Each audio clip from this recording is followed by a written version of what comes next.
부모님의 휴대폰을 유지를 제발 해라. 결국은 제가 뭐 예를 들어서 아나운서님이 돈 빌려주면 뭐 예를 들어서 장원아 돈 빌려줬어 3천만 원 천천히 갚아. 요 정도는 기록을 남겨두죠. 네, 그게 대부분 휴대폰. 우리가 하는 메신저나 아니면 문자 아니면 하다못해 통화. 요즘 통화 녹음 자동으로 되잖아요. 네. 그런 것들을 상속인이 파악하기 시작해야 돼요. 빚쟁이들은 와가지고 뭐 1억인데 뭐 3천만 원 5천만 원 갚았는데 갚은 거는 쓱 빼고 1억 원 갚아라 이렇게 오는 거예요. 정말 많은 케이스를 경험하다 보니까 정말 중요한 게 결국은 우리나라 개인 관련된 건 이거구나, 휴대폰. 네, 경제적 본능 시작합니다. 오늘은 이장원 세무사님 모시고 상속 이야기 좀 해보려고 합니다. 어서 오십시오. 네, 반갑습니다. 생각하기도 싫은 일이지만 언젠가는 이제 가족들과 이별을 겪게 되잖아요.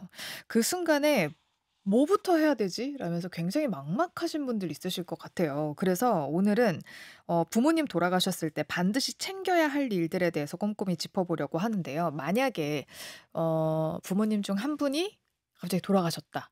그러면 뭐부터 해야 하나요? 사실 거기까지는 대부분 아시더라고요. 3일장까지 이제 그쵸, 이제 그쵸. 병원, 장례는 치러야 되니까. 장례식장. 그래서 이제 원래 계셨던 대부분 요즘은 이제 교통사고나 심근경색 아니면 대부분 이제 와병하다 돌아가시니까 예. 그 병원이 좀 큰 병원이면 거기서 장례식장 하거나 아니면 약간 이제 병원을 옮겨가지고 장례식을 치르시는데 거기까지는 알아. 해서 그거 할 때도 제가 말씀드리는 게 장례식 비용도 영수증 잘 받아놔라. 왜냐면 그것도 경비가 돼요. 근데 장례식장 영수증은 꼭 그때 안 받아도 필요할 때 가서 또 맞아요. 받으면 되는 거잖아요. 네. 그죠? 예. 근데 이제 장례식 이후에 처리할 게 많으니까 번거롭거든요. 그쵸. 가야 되니까 예, 또. 그리고 이게 하나 팁인데 네. 저는 데일리로 결제하라고 말씀드려요. 물론 이제 거기서 데일리로 받는데 왜냐면 3일장이면 3일이잖아요. 그쵸. 매일매일 그 예. 대관료가 다르죠. 그리- 대관료가 하루 이렇게 책정이 되니까. 그리고 이제 내가 소비한 게 정말 이 정도인지 그래도 좀 체크를 하시면서 결제를 해야. 네. 그러면서 이제 파악을 하는 거예요. 인원수도 파악하려고. 음, 몇 명 정도 오셨었지? 뭐 이래 파악을 하는 거죠. 음, 그런 카운팅을 좀 해야 될 필요가 있기 때문에. 네. 장례식 비용은 제가 이제 정말 수천 장의 장례식장 영수증을 받아봤기 때문에 네. 거의 가격은 비슷해요, 사실은. 1,000만 원 내외시더라고요. 음, 1,000만 원 내고 그다음에 하나 더. 내가 이제 이게 봉분이나 이제 이게 납골이나 뭐 이런 걸 하면 네. 그 자연장지나 이런 걸 하면 그건 추가적으로 500만 원까지 더 경비가 인정이 돼요. 그래요. 장례식 비용은 1,000만 원까지 맥스. 네. 그다음에 이런 자연장지나 이런 거 추가로 500만 원 더 되거든요. 그래서 그것도 영수증을 잘 챙기셔라 말씀을 드리죠. 그 지금 말씀하신 게 그러니까 그 봉그라고 하나요? 그 이렇게 무덤 세우는 게 아니면 네, 추가로 맞아요. 공제가 더 되는 거죠. 사실상 이제 그거요. 이제 아예 장지법이 최근에 바뀌었는데 왜냐면 우리나라 이제 영토가 좀 한계가 돼 있으니까 네. 화장이 디폴트 값이에요. 음. 이제 화장하고 이게 모시면 상관없어요. 근데 음. 화장을 안 했다 그러면 이제 인정을 안 해주고 뭐 이런 게 있어요. 근데 아. 화장은 대부분 하고요. 대부분 화장 그 비용은 12만 원 정도 들더라고요. 예. 그런 시스템이 있는데 대부분 돌아가시면 대부분 장례식장이나 여기서 대부분 말씀 주시니까 그거 참고하시면 되고 핵심은 여기서부터요. 3일장 끝나고 나서 이제 마음을 좀 추스리시고 그 다음부터 해야 되는 게 이제 사망 신고부터 해야 돼요. 사망 신고도 한 달 이내 안 하면 과태료가 나와요. 그러니까 사망 그 진단서가 나오니까 맞아요. 그 날로부터 한 달 이내에 네. 신고를 하지 않으면 얼마나 과태료 나오나요? 5만 원인데 네. 사실 뭐 그 정도 비용은 얼마 안 되니까 안 하겠다고 하시는 분들도 있어요. 약간 슬프지만 저는 네. 이런 말씀도 들어요. 그 아버님 이게 가족관계 증명서 돌아가시면요. 한 2, 3주 지나면 사망 신고하면 앞에 사망이라고 떠요. 네. 그거 보기 싫잖아요. 그래서 저는 한 2, 30장 떼놓으라고 해요. 아. 이제 사망 신고 접수하기 전에 네. 이거 눈물 날라 그러는데 네. 없는 예. 걸로. 예. 떼놓으시라고 말씀드리고 그다음에 사망 신고를 해야 되는 이유가 그게 있어요. 사망 신고를 해야 그다음에 그 공무원분이 여쭤봐요. 거기가 어디서 하냐면 예전에 시군구청에서만 했는데 요즘 주민센터에서 받아줘요. 가족관계들 정리하는 부서에서 해주는 건데 네. 안심상속 원스톱 서비스 받으실 거냐고 물어봐요. 이름을 한 번 더 말씀드리면 안심상속 원스톱 서비스. 네. 이게 뭐냐면요. 돌아가신 분의 모든 우리나라의 이제 정부기관에서 알 수 있는 내역을 알려주는 거예요. 재산하고 채무를. 그래서 바로 주는 게 뭐냐면 행안부에서 이건 바로 파악 가능한 게 토지, 건물, 선박, 자동차.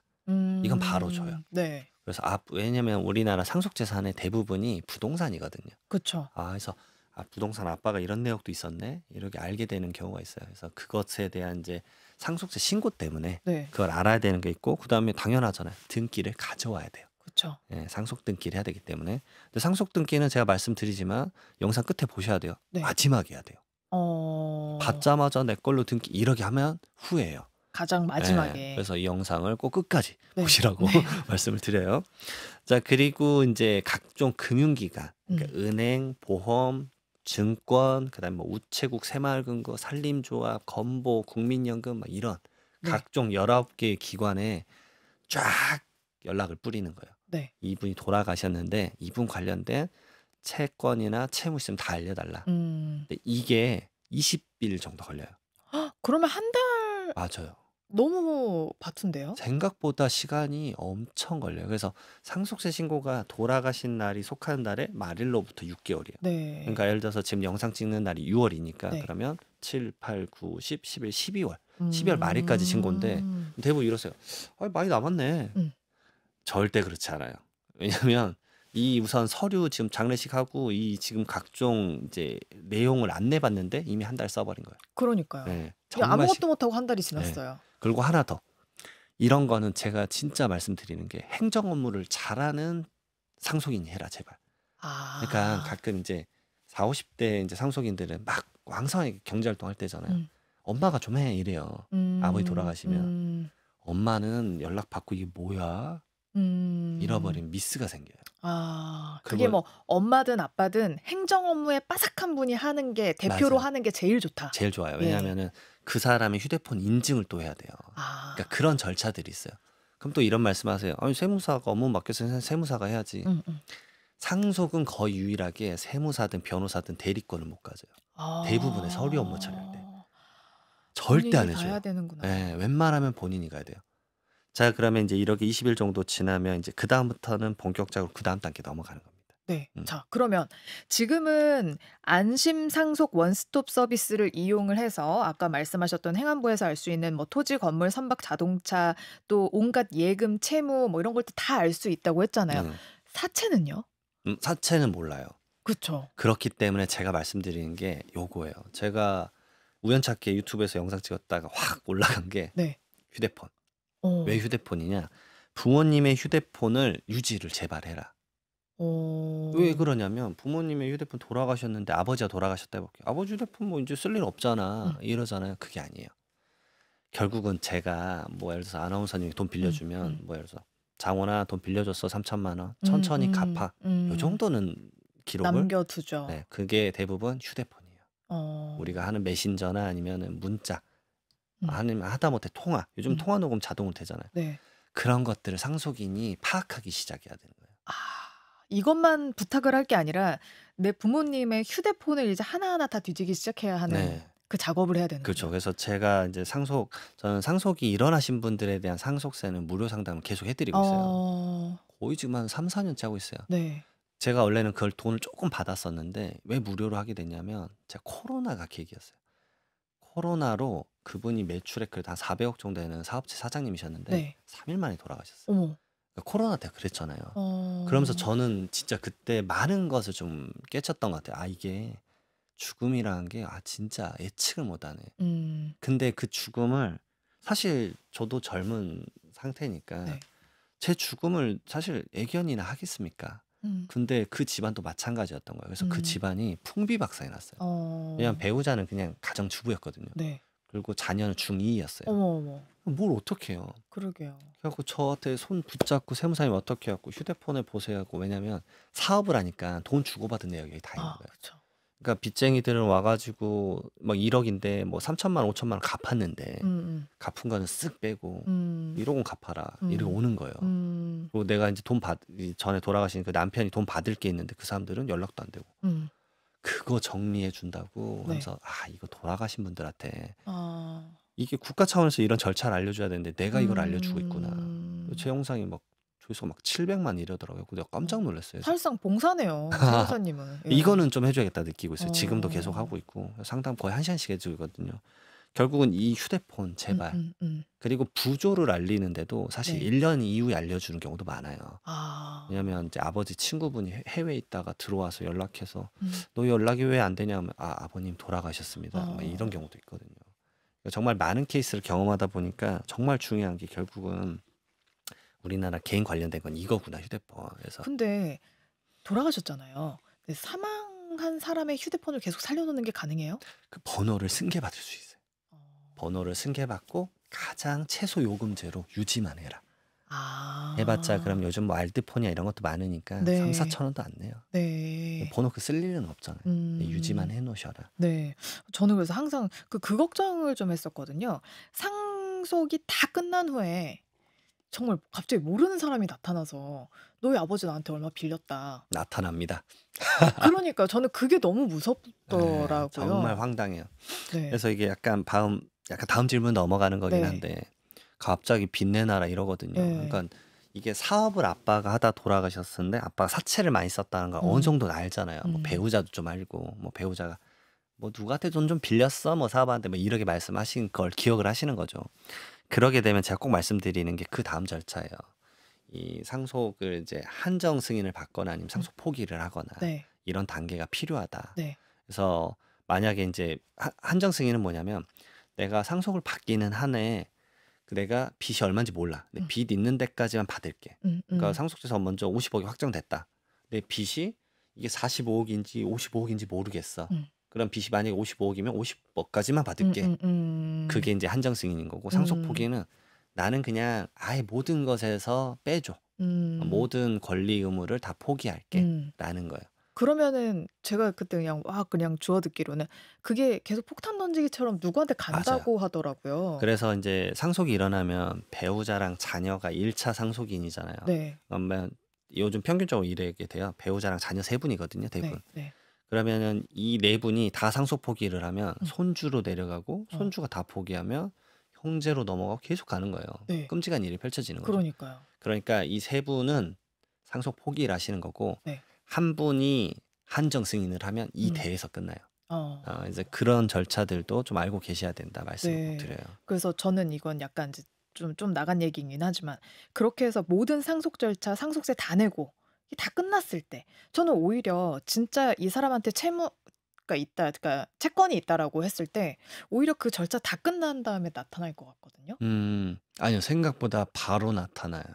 그래요. 왜냐면은 이제 그 돈을 예를 들어서 빌려준 사람은 되게 민감하거든요, 그런 것에. 못 받을 수도 예. 있다는 마음이 그러니까 너무 지속적으로 커지니까. 연락하다가 안 되면 불안해서 빨리 찾아오는 대부분 음, 그런 경향이 있습니다. 예. 네. 자, 그러면 상속세 얘기를 이제 해볼 텐데 근데 요즘에 하나만 더 말씀을 좀 네, 드려도 될까요? 그 아까 말씀드렸던 이제 돌아가시고 나서 그런 1년 절차를 거치고 나서 요거 좀 중요해서 요건 좀 말씀을 네, 드리는 네, 건데 각각 은행이랑 증권사랑 이런 게 쭉 나올 거예요. 네. 그러면 이제부터 본 게임이거든요. 그래서 이 음. 얘기를 좀 드리면 그 모든 은행이랑 증권사를 다 들려야 돼요. 상속인들이. 직접 방문을 해야 예, 돼요? 직접 가야 돼요. 제가 어, 알기론 보험이랑 증권사는 본사를 또 가야 돼요. 지점은 안 되고 요즘 어, 지점도 되는 데도 있는 것 같은데 그게 엄청난 일이에요. 왜냐면 모든 상속인들이 다 갈 수는 없으면 위임장을 써야 되는데 음, 와, 그 위임장도 엄청나요. 그리고 어, 가서 은행을 가면은 이런 거요. 그냥 지금 잔액이 얼마 있어요. 이거 받아요. 이게 끝이 아니에요. 네, 왜냐면 아버지가 돌아가셨다 그러면 아버지의 폐쇄 계좌를 포함해서 음, 10년치 계좌 내역을 다 받아야 돼요. 어, 왜 10년치 계좌 내역을 받아야 되냐면 이게 상속세 우리나라의 가장 이제 핵심인데 네, 돌아가신 날로부터 10년간 증여한 그 내역 아, 있으면 그걸 상속재산에 얹어요. 어, 그럼 업무를 세무사님한테 맡겨야 되잖아요. 네, 근데 이제 이거를 저 같은 경우는 이 상속 계좌를 다 봐요. 음, 10년치 거를 다 봐서 이제 전부 분석해서 말씀드려요. 이거를 안 보는 경우가 있어요. 그래서 이제 이렇게 물어봐요. 그러니까 뭐 혹시 증여받은 거 있냐 10년 내에 음, 그러면 없다. 난 그런 거 아버지는 그런 거 준 적 없어 네, 하는데 뭐 꼭 이래요. 한 9년 정도 전에 음, 결혼할 때 전세금 2억 받고 아, 이런 게 이제 튀어나오는 거야. 네, 그리고 그때는 그 정도는 받아도 되지 음, 하고 넘어간단 말이에요. 근데 그게 이제 화두가 되는 거예요. 그러면 음, 그 당시에 안 냈던 증여세랑 이 증여세 관련된 가산세가 한 100% 쌓여 있을 거예요. 그래서 어, 제가 이제 주로 예시를 많이 드는 게 제가 실제 이제 상속세 하면서 경험한 건데 딱 10년 지나면 안 건드려요. 음, 날짜로 본단 말이에요. 네, 네, 9년 11개월 28일 전에 3억 원 정도 증여한 게 걸린 거예요. 이틀 차이로. 예, 거의 3일만 진짜 건강하셨으면 10년 넘어간 아. 건데. 그러면 그것에 대한 증여세랑 가산세 한 120%, 그다음 어머, 상속세 어머. 얹고 상속세에 대한 가산세 두 개 해가지고 한 2억 7천 나왔어요. 그러면 와. 이제 와 이게 뭐라고 일이 되는 거예요. 그러니까 살아생전엔 사실 많이 이렇게 막 증여세 조사나 이런 게 많이 일어나진 않는데 네. 이게 결국 상속세 때 한 번에 정산돼요. 10년치가 뭐 다 네. 드러나기 때문에. 근데 그 금액이 그래도 예전에는 뭐 세무조사 한 100만 원 선만 위에만 잡아내고 그런 편이었는데 제가 지난달인가 지지난달에 서울에 어디라고 말을 못 네. 하겠지만 어떤 세무서에서 이제 세무조사를 했어요. 네. 이런 거 많이 하잖아요. 그 자녀 이름으로 네. 2만 원 청약 통장 넣어주잖아요. 네. 그것도 걸려요? 권리죠. 증여니까. 2만 10년? 원인데. 예, 그래서 10년 모아가지고 240만 원인데 네. 거기에 대한 추징세가 한 50만 원 나왔는데 와. 근데 증여는 많으니까. 그쵸. 네. 만 원도 요즘 증여는 증여니까. 그러니까 최근에 한 2달 전부터 세무조사가 조금 난이도가 올라간 게 요즘은 1원짜리도 소명해야 돼요. 와. 이자 1원 붙으면 이거 뭐예요? 소명하세요 이래요. 그러니까 소명 내역이 많으면 몇천 개씩 돼요. 그럼 이제 저희는 그거를 왜냐하면 상속세는 무조건 세무조사가 있거든요. 네. 그래서 아까 말씀드렸던 그런 계좌 내역을 이제 막 자료를 취합하는 데 한 2주 걸려요. 그리고 세무사님이랑 빨리 수임이 돼서 맡겼다 치면 네. 제가 제 사무실 기준으로 네. 저희 이제 밑에 세무사님들 업무 도와줘서 막 같이 하는데 제가 한 3개월 걸려요. 그럼 지금 6개월 너무 짧네요. 엄청 짧아요. 그 와중에 이제 부동산은 시가 얼마인지 매기고 이거 부동산 누가 가져갈 거야 이런 것들에 대해서도 가족 간에 협의해야 되고 네. 협의하다가 갑자기 싸워? 그러면 이제 일 커지는 거예요. 그럼 더 오래 걸릴 테니까. 더 오래 걸려요. 이제 협의도 못하고 그대로 상속세 집어넣고 그러다가 막 협의가 좀 되려고 하는데 상속세 세무조사 나와서 이 세금 네가 내라 너 거 아니냐 이러면서 2차전. 네. 슬프죠. 그래서 살아생전에 제발 가르마를 타라고 진짜 많이 말씀드려요. 근데 아무리 그래도 돌아가신 다음엔 싸움 나더라고요. 네. 근데 진짜 돌아가시기 전에 정산을 하면 진짜 그 싸움 강도 아주 낮아요. 그래서 제가 이제 다양한 강의 가서 말씀드리면 나 죽으면 알아서 하겠지. 그러면 그 집안은 거의 100% 풍비박산나요. 근데 살아생전에 미리 얘기를 나누면 자녀들도 그냥 미리 얘기를 해요. 좀 근데 그게 좀 그래요. 우리 부모님 돌아가시면 우리 얼마씩 나눌 거 이 얘기하는 거 좀 그렇잖아요. 근데 저도 처음에 그랬어요. 네. 근데 이거를 제가 업으로 하잖아요. 업으로 하면서 느낀 게 뭐냐면 약간 50대, 요즘 40대라고 말씀드리는데 50대라고 우선 말씀드릴게요. 50대인데 본인이 이 부모님의 상속에 대해서 상속 세금에 대해서 얘기를 안 한다는 거는 이게 맞는 표현은 아니지만 약간 직무유기다라고 저는 말을 해요. 이제 좀 심한 말일 수도 있어요. 근데 왜 그러냐면 부모님이 소중하게 일군 재산에 대해서 아무 계획 없이 상속을 받으면 대부분 그 부동산을 급매로 팔아요. 그러면 그러면 손해보고 파는 경우가 맞아요. 많으니까. 그리고 두 예. 번째로는 아버지 어머님 평생 그 집안채 이 느낌이거든요.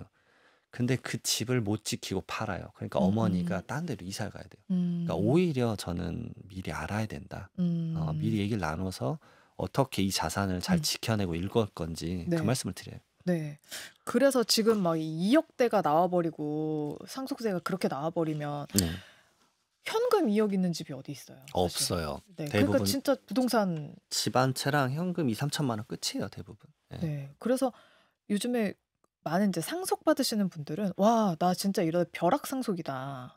벼락상속인이 되는 것 같다라고 얘기를 하는데 진짜 이 고민하시는 분들이 뭐 요 근래에 좀 많이 늘어났나요? 압도적으로 늘었어요. 압도적이에요? 네, 저는 이제 이걸 연구하고 책 쓰고 사실 논문도 쓰고 있는데 2016년도에는 상속세 신고한 사람이 한 6천 명 정도? 그리고 전체 재산 한 14조 정도였는데 최근엔 다 50조 넘어가고 있고요. 야. 2만 명 이상이에요. 거의 2배 넘게 뛰었네요. 3배. 그리고 이런 통계도 있어요. 서울에 집 가지신 분들은 40% 이상은 상속세 낸다. 그쵸. 그러면 또 얘기가 달라져요. 이게 지역적으로 서울 경기가 압도적으로 많이 내요. 아파트 값이. 부동산. 네.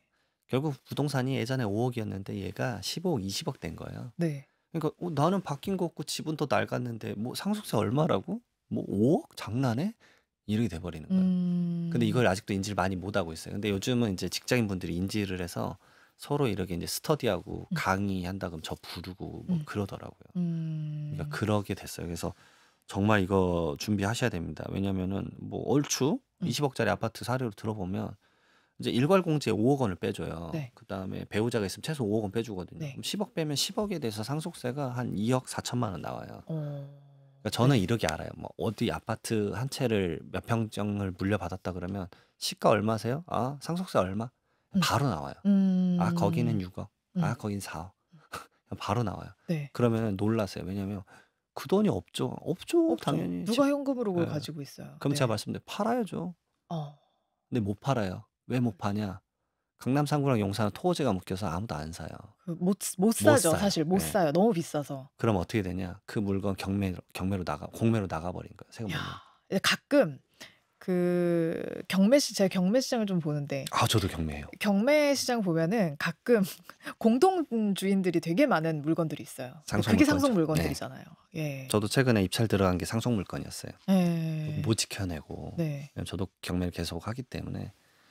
아무튼 좀 그렇습니다. 그래서 상속 좀비라고 저는 표현을 해요. 그러면은 이제 이런 제도는 있어요. 연부연납이라 해서 네. 세금 10년간 쪼개내는 거예요. 지금 한 조각 내고 10년간 쪼개내는 건데 이게 한 3억 넘어가면 힘들어 하시더라고요. 왜냐면 그럼 지금 3천만 원 내고 매년 3천만 원 내야 되는데 웬만한 직장인 분들이 그래도 쓸 거 좀 쓰고 네. 저금 좀 하려고 했는데 그 금액이 3천만 원을 매년 내야 되니까. 네.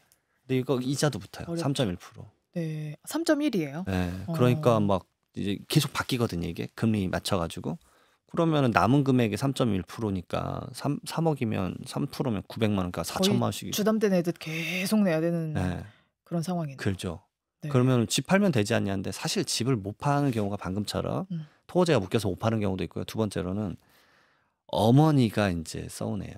그 어머니 그럼 집 나가란 얘기잖아요. 맞아요. 네. 너희들 지금 나보고 나가서 살란 거니? 남의 집 살란 얘기야? 너희 상속받겠다고 지금? 나 죽으면 가져가라. 이제 이러면 이제 자녀들 할 말 없어. 이상하지. 네. 네. 그러면 이제 돈 모아가지고 거기다 이제 퍼붓는 거예요. 그러면 이제 간단해요. 자녀 교육비부터 없애야 돼. 그렇게 돼요. 네. 자, 그러면 상속세로 상담하시는 분들께 만약에 이제 50대인데 세무사님 저 좀 미리미리 준비를 하려고 왔어요. 그러면 어떤 조언들을 좀 미리 해주세요? 우선은 엄청 많이 와요. 이미. 그쵸. 예. 사전 상속 이제 준비를 하시는 거죠. 그래서 이제 사전 상속을 준비하는 게 첫 번째로 말씀드린 게 제가 그래서 계좌를 한번 쫙 봐드려요. 그러니까 잘못된 이제 지출. 그러니까 이 정도는 뭐 가족끼리 해도 되지 않냐. 근데 이게 상속이 터지면은 결국은 이게 잘못된 습관이었다는 걸 그때 알면 늦어버리는 거예요. 말 그대로 다 증여가 돼서 오해가 쌓여버리니까 이제 그런 것들에 대한 습관을 말씀드려요. 최대한 몇 년이라도 좀 지켜보자 이런 거죠. 그래서 이제 가장 첫 번째로 말씀드린 게 지출에 대한 소명을 해야 되니까 요즘 가장 지출에서 대표적인 게 간병비예요. 이슈가 많이 되는 게. 월 간병비가 한국은행에서 통계 냈는데 370만 원이더라고요. 네. 상당히 높아요. 근데 사실 이것보다 더 높은 경우가 많은데 왜냐하면 간병인한테 그럼 계좌 이체하면 명확하지 않냐. 간병인은 계좌로 안 받아요. 현금 내놔. 왜냐하면 그분들이 이제 계좌를 못 만들거나 그런 좀 취약계층들이 많으시구나. 맞아요. 예. 그리고 국적이 우리나라가 아니거나 결국 그런 일을 하면 안 되는 뭐 비자거나 뭐 이런 얘기가 있더라고요. 그래서 결국은 현금으로 받고 싶어요. 가장 핵심은요. 소득세 안 내려고. 그분들이. 네. 그런 게 좀 있어요. 예. 어떤 센터 통해 가지고 이렇게 하는 거면 명확하니까 차라리 깔끔한데 어쨌든 그분들이 뭐 400만 원씩 받는다고 쳐봐요. 네. 그러면 이제 이런 분들도 그냥 계좌로 주면 되잖아. 계좌로 준다고 하는 순간 저 그럼 내일부터 안 나올게 해버려요. 왜냐하면 요즘 간병인 구하기가 하늘의 별따기예요. 그쵸. 진짜 하늘의 별따기예요. 마음에 네. 맞는 간병인 구하기가. 그렇기 때문에 생각보다 그게 안 되는데 저는 이렇게 말씀드려요. 왜냐하면 추정상속재산이라고 돌아가신 날로부터 1년 내 2억 원, 2년 내 5억 원의 인출 금액을 소명을 못하면 상속인이 그걸 다 내야 돼요. 그 짧은 기간 동안. 왜냐하면 돌아가시 직전에 돈 빼면 다 결국은 자녀들 주려고 한 거 아니야? 그쵸? 뭐 이래 오해 사잖아요. 이제 그 금액이 간병비에 많이 포함되는 거예요. 네. 큰 포지셔닝으로. 그래서 저는 확인증 제발 써놔라 미리 살아생전에. 확인증은 써주나요, 간병들이? 그때 이제 내가 월급을 지금 받아야 되는 상황이면서 거의 써줘요. 그래서 웬만하면 써놔라. 근데 그거를 악용할 수도 있잖아요. 그래서 저는 이런 것도 있어요. 외국인 등록증 그것도 받아놔야 된다. 세무서도 호락호락 안 믿어줘요. 그러니까요. 그리고 전화를 한번 하겠다 이런 경우도 있어요. 근데 그 사람들은 결국 세금을 피하거나 내지는 이 나라에서 일하는 게 불법이기 때문에 있는 분들 이름 많다고 그랬잖아요. 그럼 이거 조금 악용하면 한 달에 간병비로 내가 1,000 정도 썼다. 이래서 확인증 받을 수도 있잖아요. 근데 생각보다 과거 기록이 이체 내역이 이미 있는 상황이기 때문에 그걸 음. 만들기도 쉽지가 않고 음. 간병이 1,000만 원 또 과도할 수 있기 때문에 그거 자체가 또 의심을 만들어 버리는 효과를 줘요. 사실 제가 이제 어떤 뭐 정말 유명한 회장님의 간병비도 알고 있는데 네. 1,000만 원 이상 쓰는 경우가 진짜 없어요. 아, 예. 그래요? 물론 이제 뭐 어. 이렇게 뭐 간호사 2분을 붙이고 막 이 정도 있어요. 그런 예. 분들이 어마무시한 분들인 거고 웬만해서 거기까지는 안 그건 가더라고요. 어디까지 공제가 돼요? 그러면 간병비라고 썼다고 그러면 다 공제가 되는 거예요? 아니에요. 그것도 결국은 어떻게 짜냐에 따라서 믿어주냐 안 믿어주냐도 천차만별이에요. 어. 그러니까 제가 지금 이걸 여기서 이제 말씀드렸다고 이렇게 하면 다 되겠지? 절대 그렇지 않아요. 결국은 세무서에 이제 상속세 세무조사 일어났었을 때 어떻게 또 소명하느냐의 차이예요. 그런 정황들이 설득력이 있어야지 말도 안 돼 설득력을 하면 믿어주지 않겠죠. 네. 이거 막 조작하는 사람들 금방 걸려요. 이게 걸리는 법들이 또 있습니다. 네, 그래요. 지금 일단 팁 하나를 주셨어요. 간병했을 때 미리 확인서들을 꼭 받아 놓으셔야 된다라는 얘기를 맞아요. 해주셨고, 두 번째는요? 기존에 혹시나 사전 증여가 있었는지 한번 꼭 파악해봐라. 10년 안에. 네, 10년 안에 예. 계좌 내역 보고. 왜냐면은 생각보다 요즘 치매가 많아요. 근데 네. 치매가 45세부터 진단받는데요. 제가 깜짝 놀랐는데 근데 치매는 약을 먹으면 이걸 엄청 천천히 만들 수 있더라고요. 지연시킬 수 예. 있다고 하더라고요. 그리고 나서 제가 많이 말씀드리는 게 이제 상속인은 10년인데 상속인 이외의자는 5년이에요. 근데 대표적인 상속인 이외의자가 사위 며느리 손주예요. 근데 사위 며느리는 별로 안 줘. 손주 손주. 줘라 제발. 손주 좀 줘라. 제가 말씀드렸던 게 이제 그 87세 건설사 대표님이 찾아왔었어요. 네. 그때 87세 때 가지고 손주 좀 주세요. 그러니까 그분 재산이 너무 많으니까 손주들이 그러니까 꽤 되죠. 네. 열 몇 분이었어요. 그래서 5억씩만 좀 줘라. 5억씩 20%니까 그 정도 감당하겠지. 안 주셨어요. 왜 알았냐면 93세 때 절 찾아와가지고 똑같은 얘기 또 하신 거예요. 5년 후에. 딱 6년 지나고 해갖고 봐라. 회장님 쉽게 안 죽어요. 제가 말했거든요. 쉽게 안 죽어요. 왜냐면 건강하시잖아. 건강 잘 챙기시는데. 그러니까 생각보다 5년이라는 시간이 길고 아이고 이거 언제 안 될 것 같아 이러지만 생각보다 건강하게 다들 잘 사세요. 그럼 상속재산이 피해가니까 얼마나 네. 땡큐예요. 그러게요. 그 손주 며느리 사위한테. 네, 왜냐면 그때는 20% 냈지만 지금 상속재산에 얹어지면 50%니까 그 갭인 30% 절세를 할 수 있는데. 그러게요. 또 네. 그간 또 그 건설사 대표님은 또 돈을 얼마나 버셨겠어요. 맞아요. 그리고 왜 그걸 줬어야 되냐면 네. 대부분 그 손주가 이미 네. 결혼 정년기인 거예요. 아. 결혼 정년기인 손주한테 5억 원은 큰 돈일 거예요. 그치. 네. 회장님이 87세면 딱 결혼할 때지, 맞아요. 손주들이. 요즘 그 패턴이 제일 많아요. 예. 왜냐면 상속인들이 대부분 80대 이상이 55%거든요. 그러니까 딱 손주 주면 손주가 또 어리지도 않잖아요. 다 대학생이거나 이제 딱 필요할 때다. 지금 주시면서 손주한테 이쁨 받아라. 차라리 그 얘기하거든요. 네. 이것도 팁이고 예. 또 한 가지 혹시 주실 거 있나요? 그리고 이제 사실은 이미 상속이 일어나고 나서야 깨닫는 경우가 많은데 네. 부모님으로 종신보험 들어놓을 걸. 종신보험이요? 네. 이 종신보험도 제가 이제 막 보험 팔고 이게 아니라 네. 계약자이면서 보험료를 내는 사람이 예를 들어서 아들이에요. 그리고 피보험자, 그러니까 아버지. 그러니까 이 사람이 돌아가시면은 이제 보험료 낸 사람, 그다음에 수익자가 하나 더 있어요. 수익자도 아들. 그러면 아들이 이제 표현 좀 이상하지만 아버지의 죽음을 전제로 보험금을 타는 거잖아요. 이거는 증여도 아니고 상속도 아니에요. 그래요? 네. 오. 그렇기 때문에 이 종신보험을 결국 생명보험이니까 큰 돈을 받잖아요. 네. 한 1억 원 정도씩 받는단 말이에요. 이게 상속이 펼쳐지면요. 그렇게 소중할 수가 없어요. 그 아까 막 2억씩 내야 될 때 현금 필요하잖아요. 그리고 부동산에 대한 취득세도 못 내서 바둥바둥거려요. 부동산에 대한 취득세만 막 몇 천만씩 하거든요. 그렇죠. 상속을 해도 취득이니까. 네, 그러니까 대부분 이 정도 생각이에요. 장례식장에서 돈 거치면 그걸로 취득세 내지? 택도 없어요. 취득세만 막 3천, 4천 하는데 야, 돈 모아봐 막 해가지고 취득세 내면 상속세 몇 억 이러면 이제 오는 거예요. 이제 아이고 이거 어떡하냐. 네가 내라, 너가 내라 이제 또 싸우는 거예요. 그러면 종신보험을 들 때요. 그 계약자랑 수익자가 다르잖아요. 네. 종신보험 계약자랑 수익자는 똑같고 피보험자가 달라요. 피보험자가 다르잖아요. 그럼 그거를 처음에 계약을 하실 때 그냥 내가 드는 게 아니라 부모님이 들으셔서 수익자를 아들로 지정을 해 놓거나 이렇게 해도 가능한가요? 계약자가 근데 아들이어야 돼요. 보험료도 아들이 내야 돼요. 그래서 하나 더 말씀을 드리면 그거부터 증여는 안 되네요. 맞아요. 예. 그러니까 왜냐하면 아들이 경제적 능력이 없는데 이 종신보험을 가입했다? 믿어주지 않아요. 계약자가 아들이어도 보험료를 누가 냈겠냐. 그 자금 출처까지 봐요. 아. 그래서 보험 그 가입하셨을 때 그런 것들 모르고 그냥 그냥 아들 자금에 한 3천만 원 넣고 그걸로 자동이체 시켜놔 뭐 음. 이러는데 아유 잡아내는 거 일도 아니에요. 세무 공무원들 진짜 여간깡 까는 거 아닙니다. 어, 예. 다 아는 거예요. 존경합니다. 예. 그리고 저희가 이 얘기까지만 좀 해 볼게요. 음. 상속세 관련해 가지고 앞으로 상속세 개편된다는 움직임도 있던데 유산세를 뭐 유산 취득세로 전환해서 개별 상속분으로 뭐 내게 한다. 이런 얘기가 사실 지난 정권 말기부터 계속 맞아요. 나왔었거든요. 이게 이제 기재부에서 3월 달에 올렸었는데 4월 달에 공청회하고 5월 달에 이제 국회 넘어가야 되는데 지금 네. 국무회의까지는 통과됐고 네. 근데 이제 지금 소관인 기재부에 이제 걸려 있는데 개인적 소견으로는 네. 좀 힘들 것 같아요. 어. 왜냐면 이제 이재명 정부에서는 이제 이게 이제 나쁜 게 아니라 우리가 생각하고 있는 거는 일괄 공제 지금 5억 원짜리를 3억 늘려서 8억 원, 배우자 공제를 최소 5억 원에서 뭐 10억 원이나 배우자한테 주는 건 전부 다 패스해 줄게. 라는 안이 있었는데 이제 기재부에서 그걸 올리니까 이건 우리 좀 더 공토해 봐야 되지 않을까라는 좀 스탠스인 것 같아요. 그래서 요거는 바로 쉽지 않을 것 같은데 네. 간단히 말씀드리면 유산세는 내가 갖고 있는 재산 총액에 대해서 내는 거예요. 그러니까 예를 들어서 내가 100억 갖고 있으면 100억에 대해서 그냥 방금 공제 좀 빼고 내면은 세금이 나오는 건데 덩어리가 크죠. 네, 덩어리가 크니까 누진세도 높아요. 예. 그러니까 이제 100억 재산 말고 과세 표준이 100억이면 상속세가 한 45억 4천.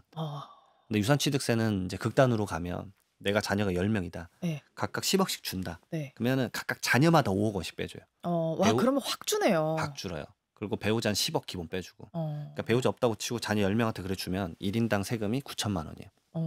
10명 묶으면 9억. 아까 총 45억이랑 네, 그러니까 너무 차이 나니까. 차이가 5배 차이 나죠. 예. 말 그대로 이제 훨씬 더 그럼 상속세 내는 인원이 확 줄 거예요. 그러면은 나라에서 좋아하진 않을 것 같아요. 약간 고민이 될 것 같아요. 예, 세금이 너무 주니까. 근데 이제 아까 그 민주당이 계속 이제 얘기했었던 그 안 정도는 저는 아주 찬성인 게 뭐냐면 네. 그 정도 공제 액수만 바뀌어도요 상속세 내는 인원수가 거의 반 없어져요. 이게 통계가 있거든요. 네. 그렇기 때문에 집 한 채만 있어도 상속세 내는 건 좀 그렇지 않아? 라고 하는 분들은 조금 해갈이 돼요.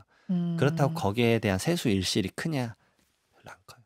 사실 유산세가 유산취득세로 바뀌면 세수 일실이 나온 게 2조래요. 2조. 와. 근데 2조가 이제 물론 엄청 커 보일 수도 네. 있는데 우리나라 전체 세수가 400조이기 때문에 예. 세수 예산이 그렇게 크진 않은 것 같다 생각이 듭니다. 그러니까 취득세보다는 상속세를 좀 완화해 주는 게 더 낫다는. 그죠. 아무래도 이제 왜냐하면 취득은 자기가 자의적으로 선택하는 건데 예. 상속은 때가 있기치 못한 부모의 죽음으로 인해서 세금을 내는 거라 자기가 생각했던 플래닝이 아니거든요. 이제 지금이야 많이 준비를 하지만 그러니까 좀 당황스럽죠. 네. 네. 자, 이렇게 상속에 대한 이야기 나눠봤습니다.